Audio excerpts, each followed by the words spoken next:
പിതാവിൻ്റെയും പുത്രൻ്റെയും പരിശുദ്ധാത്മാവിൻ്റെയും നാമത്തിൽ ആമേൻ. എൻ്റെ പ്രിയപ്പെട്ടവരെ, ഇന്ന് ഏപ്രിൽ 18 ശനിയാഴ്ച. അമ്മേ പരിശുദ്ധ അമ്മേ, അമ്മേ പരിശുദ്ധമേ, ദൈവമാതാവേ, കൃപാസനത്തിലൂടെ ഞങ്ങൾക്കും ഞങ്ങളുടെ ദേശത്തിനും അമ്മ മധ്യസ്ഥം തേടി തന്ന എല്ലാ അനുഗ്രഹങ്ങൾക്കും കൃപകൾക്കും ഞങ്ങളിപ്പോൾ ഹൃദയം നിറഞ്ഞ നന്ദി പറയുന്നു. അമ്മേ പരിശുദ്ധമേ, ദൈവമാതാവേ, 2004 ഡിസംബർ 7 ഉച്ചകഴിഞ്ഞ് 2:30 കൃപാസനത്തിൽ സംഭവിച്ച അമ്മയുടെ പ്രത്യക്ഷപ്പെടലിനെ കുറിച്ച് തിരുസഭയ്ക്ക് സമർപ്പിച്ചിരിക്കുന്ന പഠനരേഖകളുടെ മേൽ സഭാത്മകമായ പഠനം ആരംഭിക്കുവാൻ ഞങ്ങൾ പ്രാർത്ഥിക്കുന്നു.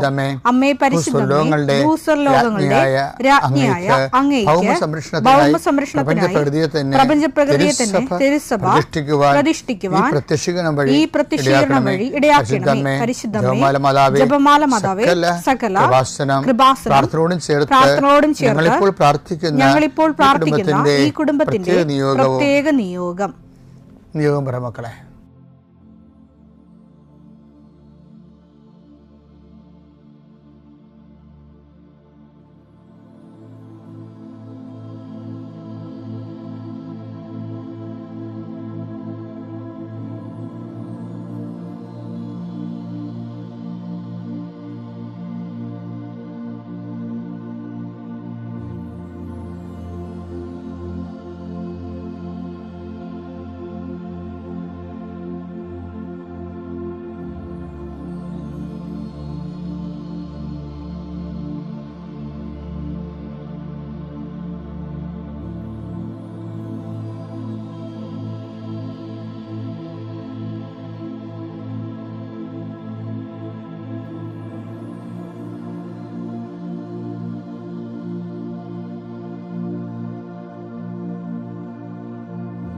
അമ്മയുടെ പ്രത്യക്ഷീകരണത്തിന്റെ ഈ അനുഗ്രഹവേളയിൽ ഞങ്ങൾക്ക് സാധിച്ചു തരുവാൻ കനിയണമേ. ആമേൻ. വിശ്വാസ പ്രമാണം. സർവശക്തനായ പിതാവും ആകാശത്തിന്റെയും ഭൂമിയുടെയും സൃഷ്ടാവുമായ ദൈവത്തിൽ ഞാൻ വിശ്വസിക്കുന്നു.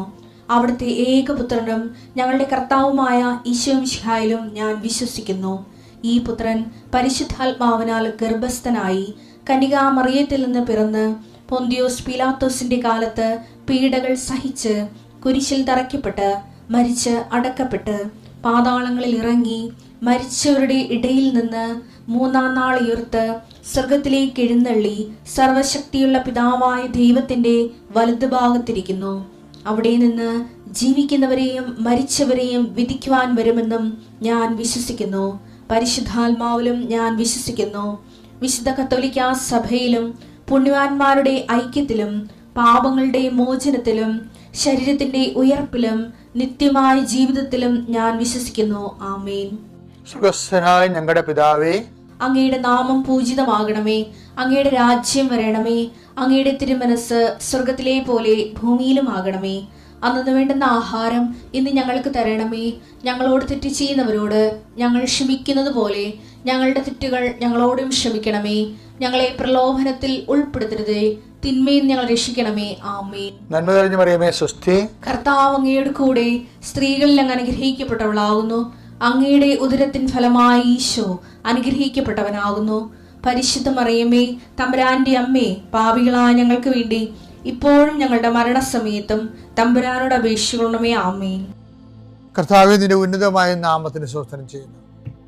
കർത്താവേ, നിന്റെ വിശുദ്ധ പൗരോഹിത്യത്തെ മഹത്വപ്പെടുത്തണമേ. കർത്താവെ, സഭയിലുള്ള സാന്നിധ്യം പ്രകടമാക്കണമേ. 40 വർഷം ഞാൻ അർപ്പിച്ച കൃപാനയുടെ യോഗ്യതയാൽ കൃപാസന അൾത്താറെ ജീവനോടെ പ്രത്യക്ഷപ്പെട്ട പരിശുദ്ധ അമ്മയുടെ മാധ്യസ്ഥത്തിൽ ഞാൻ മക്കളെ ആശീർവദിക്കുന്നു. ഈശോയെ, എവിടെയെങ്കിലും യാത്ര ചെയ്യുന്ന മുമ്പ് ഇതൊന്ന് കൂടിയിട്ട് പോണവരുണ്ട്. ഈശോയെ, അവർ മക്കളുടെ ഇന്നത്തെ മുഴുവൻ യാത്രകൾ ഞാൻ അങ്ങേക്ക് ഏൽപ്പിക്കുന്നു. അവരുടെ കണ്ണുനീര് ഉപ്പണം കർത്താവേ. അവർ പോകുന്ന ഇടങ്ങളിൽ നീ അവിടെ കൂടെ പോകണം. പലരും ഒറ്റക്കാണ്. പലരും അവർ ഒറ്റക്ക് പോയിട്ട് നടക്കാത്ത പല കാര്യങ്ങൾക്ക് വേണ്ടിയാണ് പോണത്. ഓഫീസിലായാലും കോളേജിലായാലും സ്കൂളിലായാലും പരീക്ഷയ്ക്കായാലും ജോലിക്കായാലും ഇൻ്റർവ്യൂവിനായാലും മറ്റ് റവന്യൂ ആയിട്ടുള്ള കാര്യങ്ങൾക്കായാലും കർത്താവേ, അങ്ങയുടെ മക്കൾ പോകുന്ന ഇടങ്ങളിലെല്ലാം I come with you wherever you go. ലോകത്തെ ആവേശപ്പെടുത്തുന്ന അങ്ങയുടെ അഭിഷേക വചനമാണ്. നീ എവിടെ പോയാലും ഞാൻ നിലവുണ്ടാകും. കർത്താവെ, ഞങ്ങൾ ആഴമായത് വിശ്വസിച്ചുകൊണ്ട് കർത്താവ് ഈ മക്കൾ നിന്നെയും കൊണ്ടുപോകാൻ ഇടയാക്കണമേ. അമ്മേ, പരിശുദ്ധമേ, സമയത്തിൻ്റെ അധികാരി സഞ്ചാരി മാതാവേ, അങ്ങയുടെ മക്കളുടെ കൂടെ സഞ്ചരിക്കണമെന്ന് പ്രാർത്ഥിക്കുന്നു. നിത്യപിതാവും പുത്രനും പരിശുദ്ധാത്മാവായ സർവ്വേശ്വര എന്നേക്കും ആമേൻ. നിക്കോദേമോസിനോടാണ് ആദ്യം സംസാരിക്കുന്നത്.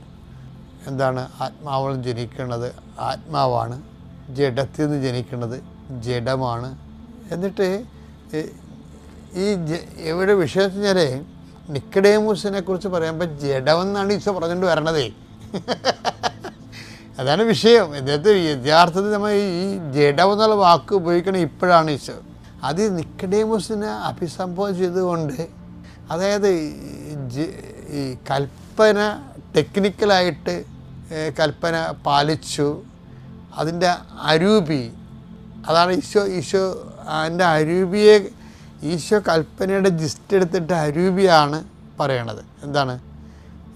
എല്ലാത്തിനും ദൈവത്തെ സ്നേഹിക്കുക, നിന്നെപ്പോലെ തന്നെ നിൻ്റെ അയൽക്കാരനെ സ്നേഹിക്കുക എന്നുള്ള സംഭവത്തിന് അതാണ് അരൂപി എന്ന് പറയണത്.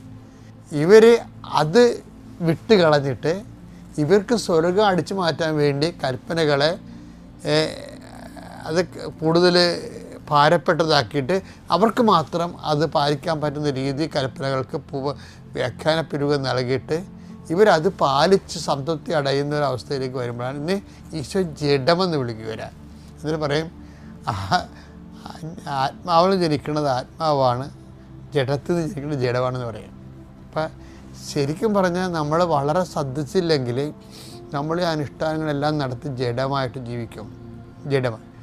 ഈ ജഡത്തിൻ്റെ നമ്മൾ ശരിക്കും സഭയിലെ ആൾക്കാർ നമ്മൾ ഇൻട്രാക്ട് ചെയ്യുമ്പോൾ നമുക്ക് മനസ്സിലാകും. അത് സങ്കടകരമായൊരു തിരിച്ചറിവാണ്. ഈ 50 അല്ലെങ്കിൽ 60% ജഡമാണ് ശരിക്കും പറഞ്ഞാൽ. ദൈവത്തെ കാണുന്നതും അവരുടെ ദൈവത്തോട് അടുക്കുന്നതും ദൈവത്തിൻ്റെ കാര്യങ്ങൾ മനസ്സിലാക്കി ജീവിതത്തിൽ ദൈവത്തിന് ഒഴിഞ്ഞു പോകാൻ വേണ്ടി ഒരു നടപ്പാത നമ്മളിപ്പോൾ ഉണ്ടാക്കിയിട്ട്, നാഷണൽ ഹൈവേ ഒക്കെ ഉണ്ടാക്കിയപ്പോൾ ഒരു സൈഡിലൂടെ നടപ്പാത ഉണ്ടാക്കിയിട്ടുണ്ട്. അത് മനുഷ്യർക്ക് പോകാൻ വേണ്ടിയാണ്, വാഹനത്തിന് പോകാനല്ല. ഇതുപോലെ നമ്മുടെ ജീവിതത്തിലും ഒരു ദൈവത്തിന് സൈഡ് ചേർന്ന് എവിടെയെങ്കിലും പോയി രക്ഷപ്പെടാൻ വേണ്ടി ഒരു നടപ്പാത ഉണ്ടാക്കിയിട്ടുണ്ട്. അവിടെ പ്രാർത്ഥനയും കുരിശിൻ്റെ വഴിയൊക്കെ കാര്യമായിട്ട് നടന്നോളും. ഈ വാഹനങ്ങൾ പോണ നടുക്കൂടിയാണ്. അവിടെ മനുഷ്യൻ്റെ കള്ളത്തരങ്ങളും കുതന്ത്രങ്ങളും അതുപോലെ തന്നെ ആക്രാന്തങ്ങളും ഇതെല്ലാം മെയിൻ സ്ട്രീമിലാണ് പോണത്. അതുകൊണ്ടാണ് അതിനാണ് ജഡമെന്ന് പറയുന്നതിൻ്റെ കാരണം. നിങ്ങളിപ്പോൾ പെന്തക്കോസ്തിലേക്ക് പോകുമ്പോൾ കർത്താവ് ഇയാളെയാണ് ആദ്യം ട്രീറ്റ് ചെയ്യാനതെന്ന് ഓർത്തേക്കണം. നിക്കോദേമോസ് എന്ന് പറയുന്നത് നമ്മൾ തന്നെയാണ് അവിടെ. അപ്പോൾ നിക്കോദേമോസിനെ ട്രീറ്റ് ചെയ്യുകയാണ് ശരിക്കും ഇനി മുന്നോട്ടുള്ള വഴികളിലേക്ക്. ഇനി ഓരോരുത്തരുടെ ഈശോ എടുത്തെടുത്ത് ട്രീറ്റ് ചെയ്യണ കാണാം. ഇപ്പം 4-ാമത്തെ അധ്യായത്തിൽ ചെല്ലുമ്പോൾ ഈശോ സമരക്കാരത്തെ ട്രീറ്റ് ചെയ്യും. 5-ാമത്തെ അധ്യായത്തിൽ ചെല്ലുമ്പോൾ ബെത്സൈദ കുളത്തിലെ രോഗിയെ ട്രീറ്റ് ചെയ്യും. ഇത്രയും ട്രീറ്റ്മെൻറ്റ് കഴിഞ്ഞതിന് ശേഷമാണ് ഈശോ ദിവ്യകുർബാനയുടെ ഡിസ്കോഴ്സിലേക്ക് പോണത്. വളരെ ചിട്ടപ്പെടുത്തിയാണ് യോഹന്നാൻ അത് വളരെ ശ്രദ്ധയോടെയാണ് ചെയ്യണത്. ഞാൻ പറഞ്ഞു വരുന്നതിൻ്റെ കാര്യം, നമുക്ക് ഈ ടോക്കിന് പരിമിതികളുണ്ട്. ഈ അച്ഛൻ ഇപ്പോൾ സ്റ്റോപ്പ് ചെയ്യും. അപ്പോൾ എന്താ വിഷയം എന്ന് പറഞ്ഞാൽ നമുക്കിതിൻ്റെ ഒരു ഭാഗങ്ങൾ കണ്ടുകൊണ്ടിരിക്കുക. കാര്യം എനിക്ക് വളരെ നിർബന്ധമാണ് അച്ഛൻ്റെ നിങ്ങൾ എല്ലാവരും നിങ്ങൾ അച്ഛൻ്റെ ടോക്ക് രാവിലെയുള്ള ശുശ്രൂഷ കൂടുന്നത് പ്രാർത്ഥനയ്ക്ക് വേണ്ടിയാണ് കൂടുതൽ. അതുകൊണ്ട് ഞാൻ ശരിക്കും ഉപവസിച്ചും രാത്രി പ്രാർത്ഥിച്ചും വെളുപ്പ് എഴുന്നേറ്റ് പ്രത്യേകം പ്രാർത്ഥിച്ച് ഞങ്ങൾക്കിവിടെ കർത്താവിൻ്റെ അടുത്ത് എൻ്റെ മുറിയുടെ മുകളിൽ ഈ സൈലൻ്റ് സെനക്കളെന്നും പറഞ്ഞ് വളരെ നിശബ്ദമായി ഇരുട്ട് കുത്തിയ ഒരു ദിവ്യകാരുണ്യ ആരാധന സംഗീതമുണ്ട്. അവിടെ ലൈറ്റൊന്നുമില്ല. അവിടെ മണിക്കൂറുകളോളം ഞങ്ങൾ ഇരിക്കും. സ്റ്റാഫ് എല്ലാം ഇരിക്കും, അരമണിക്കൂർ.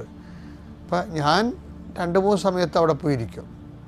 അതുവെച്ചാൽ അങ്ങനെ കർത്താവുമായിട്ട് ആലോചിച്ചും ചിന്തിച്ചും പ്രാർത്ഥിച്ചാണ് നിങ്ങളോട് പല കാര്യങ്ങളും സംസാരിക്കുന്നത്. അപ്പം നിങ്ങളോട് സംസാരിക്കുമ്പോൾ നിങ്ങൾ ചെയ്യേണ്ടതെന്ന് വെച്ച് കഴിഞ്ഞാൽ നിങ്ങൾ ചുമ്മാ ഒരു വയറന്മാരായിട്ട് പോകരുത്. മറിച്ച് കർത്താവ് പറഞ്ഞ പോലെ ആത്മാവിൽ നിന്ന് ജനിക്കുന്നത് ആത്മാവും ജഡത്തിൽ നിന്ന് ജനിക്കുന്നത് ജഡവുമാണ്. അപ്പം ജഡികമായിട്ട് തന്നെ പോയാൽ നമ്മൾ ജഡികമായിട്ട് തന്നെ മരിക്കും. അതുകൊണ്ട് പെന്തക്കോസ്തയിലേക്ക് പോകുമ്പോൾ നമ്മൾ ആത്മാവിൽ വളരുന്നതിനെക്കുറിച്ച് ചിന്തിക്കുകയും അതിന് പറ്റുന്ന രീതിയിൽ നിങ്ങൾ ജഡത്തെ പാകപ്പെടുത്തുകയും ചെയ്യണം. അപ്പം ആത്മാവിനെ ജഡത്തെ പാകപ്പെടുത്താൻ വേണ്ടിയാണ് ശരിക്കും ഈ കൽപ്പനകളെല്ലാം വന്നത്. ജഡത്തെ പാകപ്പെടുത്തിയെടുക്കാൻ. പക്ഷേ ഉള്ള ഒരു പ്രശ്നം എന്ന് പറയുന്നത്, ഇപ്പോൾ ഒരു കല്ലും ഒരു കാറ്റും തമ്മിൽ വല്ല മാർഗമുണ്ട്. അപ്പോൾ തമ്മിൽ തന്നെ രണ്ടല്ലേ. അപ്പോൾ അതുകൊണ്ട് ഈശോ എന്താ പറഞ്ഞത്, ജഡത്തെ പാകപ്പെടുത്താൻ ഈശോ പറഞ്ഞു വെച്ചാൽ ദൈവം ആത്മാവാണെന്നതിൻ്റെ നമ്മൾ വായിച്ചില്ലേ 4:24 യോഹന്നാന്റെ സുവിശേഷം. ദൈവം ആത്മാവാണ്. ദൈവം ആത്മാവാണ്. അവിടുത്തെ ആരാധിക്കുന്നവർ ആത്മാവിലും സത്യത്തിലുമാണ് ആരാധിക്കേണ്ടത്. അപ്പം ഈ ആത്മാവായ ദൈവം എന്താ ചെയ്തതെന്ന് വെച്ച് കഴിഞ്ഞാൽ,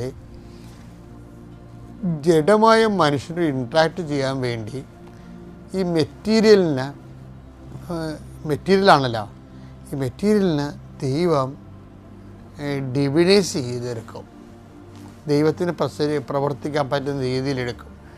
അതെങ്ങനെ എടുക്കണമെന്ന് വെച്ച് കഴിഞ്ഞാൽ, അതാണ് ഈ 3:16 പറയണത്. തൻ്റെ ഏകജാതയെ നൽകാൻ തക്ക വിധം ദൈവം അത്രമാത്രം ലോകത്തെ സ്നേഹിച്ചു. എന്തെന്നാൽ അവനിൽ വിശ്വസിക്കുന്ന ഏവനും നശിച്ചു പോകാതെ നിത്യജീവൻ പ്രാപിക്കുന്നതിനു വേണ്ടി തന്റെ ഏകജാതനെ നൽകാൻ തക്കവിധം ദൈവം ലോകത്തെ അത്രമാത്രം സ്നേഹിച്ചു. അപ്പം നമ്മൾ ഓർക്കും, ഈ ഏകജാതനിലൂടെ ചെയ്തത് എന്താണെന്ന് വെച്ച് കഴിഞ്ഞാൽ, ദൈവത്തിൻ്റെ സ്നേഹം ഈ നമ്മളിലേക്ക് ഇപ്പോൾ കറണ്ട് കടത്തി വിടുന്ന പോലെ ദൈവസ്നേഹം കടത്തി വിട്ടിട്ട് ഈ മെറ്റീരിയലിനെ ശരിക്കും സ്പിരിച്വലൈസ് ചെയ്താണ് കണ്ടത്. മെറ്റീരിയലിന് അപ്പം നമ്മളിൽ ദൈവത്തോട് സ്നേഹത്തിൻ്റെ ലെവൽ വർദ്ധിക്കുന്നതനുസരിച്ച് നമ്മളാകുന്ന ജഡം മെറ്റീരിയലിന് സ്പിരിച്വലൈസ് ആകും. അങ്ങനെ വന്നു കഴിഞ്ഞാൽ ഉള്ള ഗുണമെന്ന് വെച്ച് കഴിഞ്ഞാൽ ദൈവത്തിന് കമ്മ്യൂണിക്കബിൾ ആകും. അല്ലെങ്കിൽ ജഡമായിട്ടിരിക്കും, ദൈവമായിട്ടിരിക്കും. ഇതിൻ്റെ അകത്ത് ഇൻ്റർ കമ്മ്യൂണിക്കേഷൻ ഒന്നും നടക്കത്തില്ല. അപ്പോൾ നമുക്കുള്ള ഒരു പരിശുദ്ധാത്മാവിനെ സ്വീകരിക്കാനും ആത്മാവിനെ നിറയാനും വളരാനുള്ളൊരു മാർഗം ക്രിസ്തുവിലൂടെ വെളിപ്പെട്ട സ്നേഹത്തിൻ്റെ സാക്ഷിയായി മാറാൻ വേണ്ടി നമ്മൾ ബോധപൂർവ്വം ശ്രമിക്കണം. ഒന്ന് പ്രാർത്ഥിച്ച്, കർത്താവായ ദൈവമേ, ജഡമായ എന്നെ ദൈവത്തോട് കമ്മ്യൂണിക്കേറ്റ് ചെയ്യാൻ പറ്റുന്ന ഒരു വ്യക്തിയായി